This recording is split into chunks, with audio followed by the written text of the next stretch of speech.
membres de l'OTAN devront dépenser plus en matière de défense d'ici 2035. Réunis à La Haye, aux Pays-Bas, ils ont accepté de porter leurs dépenses militaires à l'équivalent de 5 de leur PIB d'ici 2035. Une nouvelle cible considérablement plus élevée que l'objectif précédent de 2 qui avait été fixé en 2014. Pour le Canada, maintenant, ce sera une augmentation marquée alors que le pays n'a consacré que 41 milliards de dollars à la défense en 2024, soit l'équivalent de 1,37 de son PIB. J'en discute à l'instant avec Rémi Landry, qui est lieutenant-colonel à la retraite des Forces armées canadiennes. Bonsoir, M. Landry. Bonsoir, Mme Bergeron. Oui, ça va très bien. Nouvelle cible, donc, établie à 5 mais c'est une augmentation qui va se faire par étapes, là. Vous avez tout à fait raison.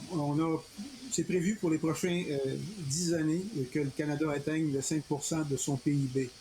Mais en même temps, je dois avouer aux gens que le 5 ne va pas directement tout à la défense. Il y a environ 1,5 qui constitue des dépenses à l'infrastructure qui sont liées directement à la sécurité. On pourrait penser, par exemple, entre autres, les minéraux rares, où ce qu'on veut éventuellement établir des entreprises pour mieux les exploiter, ça ferait partie de ce 1,5 L'autre aspect aussi qu'il faut prendre en considération, c'est que c'est prévu qu'en 2029, on va réévaluer la situation. Comme vous le savez, un des principes pourquoi est-ce qu'on a autant d'armes, on veut acheter autant d'armes, c'est pour être capable de présenter une situation dissuasive face aux pays un peu plus autoritaires, entre autres face à la Russie qui est toujours en guerre en Ukraine. Oui, parce que ça peut paraître des dépenses quand même considérables. On parle de 150 milliards de dollars en plus. C'est pour ça que Mark Carney dit que les Canadiens n'auront pas besoin nécessairement de se serrer la ceinture puisque ce sera réévalué au bout d'une décennie.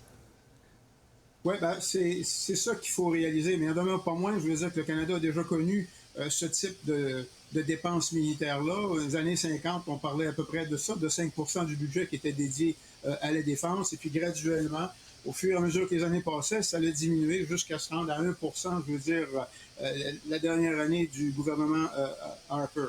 Mais la chose qu'il faut réaliser, c'est sûr que ça va nécessiter un certain changement. Je pense que le gros de l'effort va être cette année, lorsque le gouvernement a décidé, M. Carney a décidé d'atteindre la cible du 2 dans l'année financière 25-26. Donc, le 31 mars, on devrait voir les effets. Puis le gouvernement s'est engagé aussi à émettre un budget à l'automne. Donc, on va être en mesure de voir l'impact de ce changement-là de politique au niveau du budget de la défense cet été. On va être en mesure de pouvoir projeter quels vont être les impacts sur certains autres services. Ouais. Est-ce qu'il faut considérer ça comme une victoire pour le président américain? Moi, je me dis que à court terme, c'est l'impression que ça nous donne, que c'est une victoire que le président américain a eue. On connaît tous son attitude princière, qui demande tout et puis on lui donne tout ce qu'il veut. Mais moi, ce que je me dis, c'est qu'à moyen et à long terme, c'est plutôt le contraire qui va se passer. On a vu déjà que le Canada commence à se dégager des États-Unis, tout en restant engagé, mais on sait qu'il y a 75 des dépenses militaires se font présentement chez les Américains. Au début de la semaine, le Canada a fait un engagement avec l'Europe pour être en mesure de participer à son programme de réarmement de l'Europe, où ce qu'on va pouvoir éventuellement soumissionner pour des contrats, où ce qu'on va être en mesure de mettre à l'avantage de l'Europe certaines de nos industries militaires. Et puis l'autre chose aussi qu'il faut voir à moyen terme, c'est que plus que le budget de la défense européenne va augmenter, plus que probablement que les Européens vont être en mesure de se défendre seuls.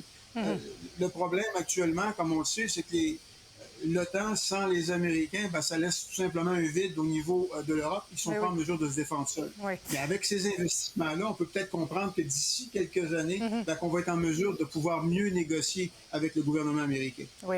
Rémi Landry, merci beaucoup d'avoir été avec nous ce soir. C'est toujours un plaisir. C'est un plaisir, madame. Au revoir. Au revoir.